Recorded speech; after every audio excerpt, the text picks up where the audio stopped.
नमस्कार साथियों, स्वागत आप सबों का। बिहार सरकार की ओर से अगर सबसे बड़ी अभ्यर्थियों के हित में कोई बात अगर होती है तो वो 7वां चरण का नोटिफिकेशन है। परंतु 7वें चरण के नोटिफिकेशन के इंतजार में तकरीबन कई अभ्यर्थी कई महीनों से संघर्ष कर रहे हैं, या यूँ कहें तो कई वर्षों से संघर्ष कर रहे हैं, तो कोई अतिशयोक्ति नहीं होगी। इस वक्त की बड़ी खबर निकल कर आ रही है प्रभात खबर की ओर से कि एक कमेटी का निर्माण किया गया है। 7वें चरण में जो आगे बहाली होनी है उसमें कोई विसंगतियां, कोई गड़बड़ियां ना हो। चूँकि छठे चरण में बहुत सारी गड़बड़ियां रही हैं, विसंगतियां रही हैं, उनको दूर करने के लिए इस कमेटी का निर्माण किया गया है। कमेटी यह देखेगी कि उस विसंगतियों को, उस कमियों को कैसे दूर किया जाए। अगर आप विसंगतियों की चर्चा करें, इसमें जो कुछ भी है, प्रभात खबर ने जो कुछ भी पिछले दिनों प्रकाशित किया है, मैं उसका लाइन बाय लाइन आपको बताऊंगा।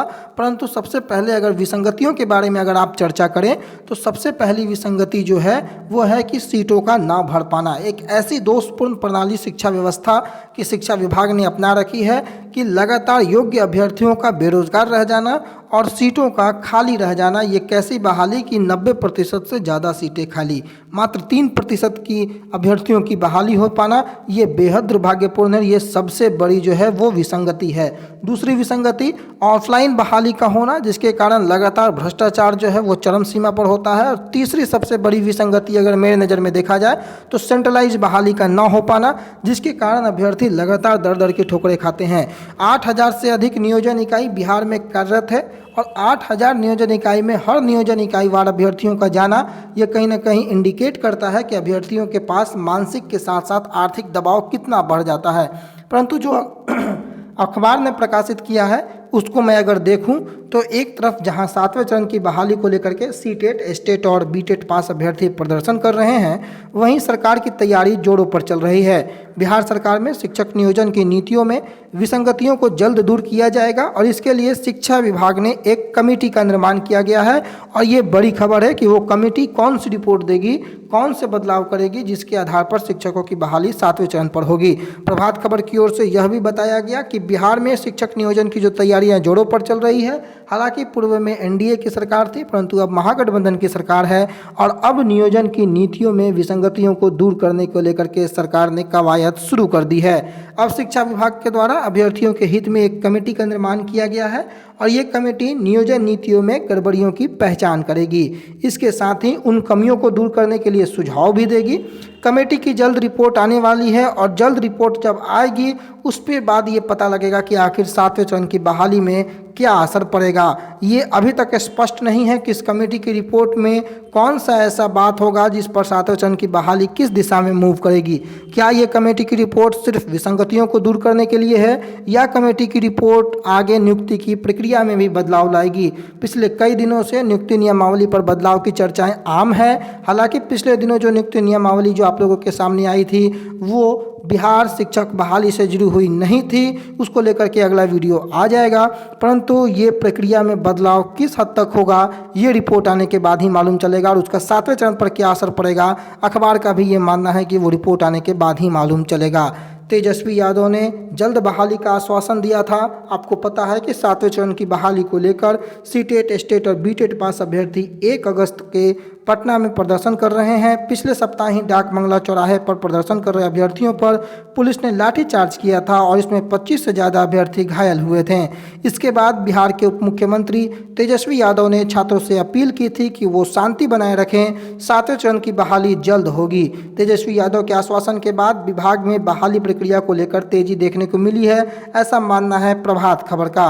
रही बात सीटों को लेकर के, कितनी सीटों पर बहाली आएगी, लगातार अभ्यर्थियों का ये प्रश्न होता है, तो सीटों को लेकर के अखबारों का डाटा हमेशा अपर्याप्त होता है। मेरा ऐसा मानना है कि सीटों की संख्या, सीटों की उलझन को अखबार वाले अभी तक नहीं समझ पाए हैं।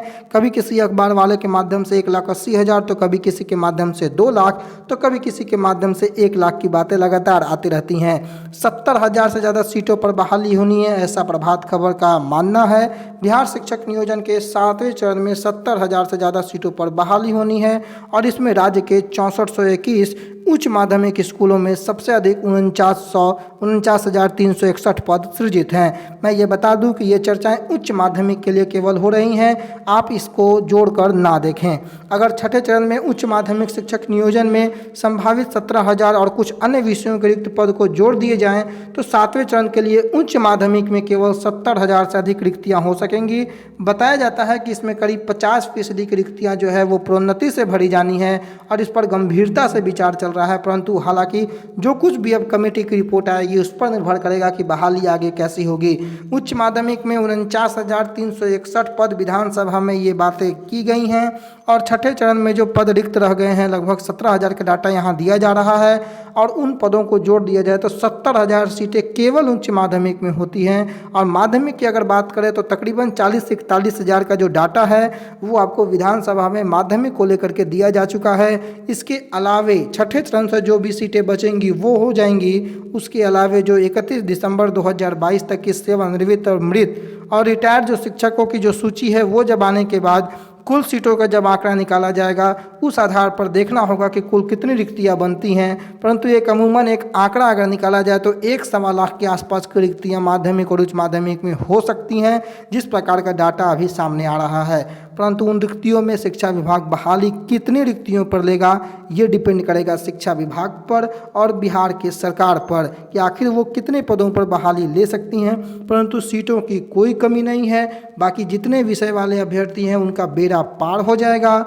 2 विषय के अभ्यर्थी जो बचेंगे उनको दबाव लगातार मैंने कहा है कि बनाते रहिए।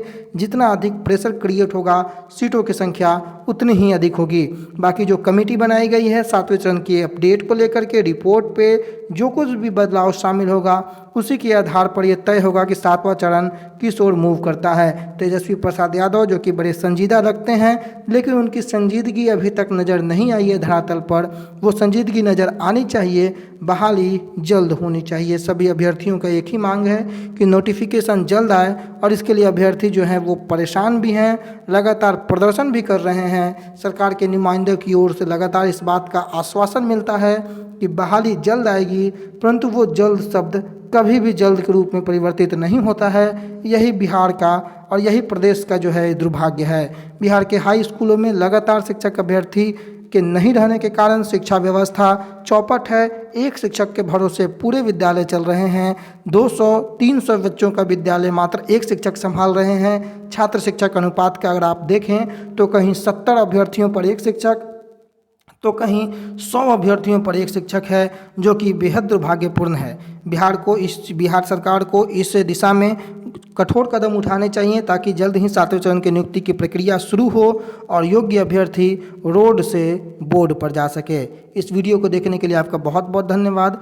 चैनल पर नए हो तो सब्सक्राइब करना बिल्कुल ना भूलें, बेल आइकन को जरूर प्रेस करें और अपने दोस्तों तक इस वीडियो को जरूर शेयर करें। धन्यवाद।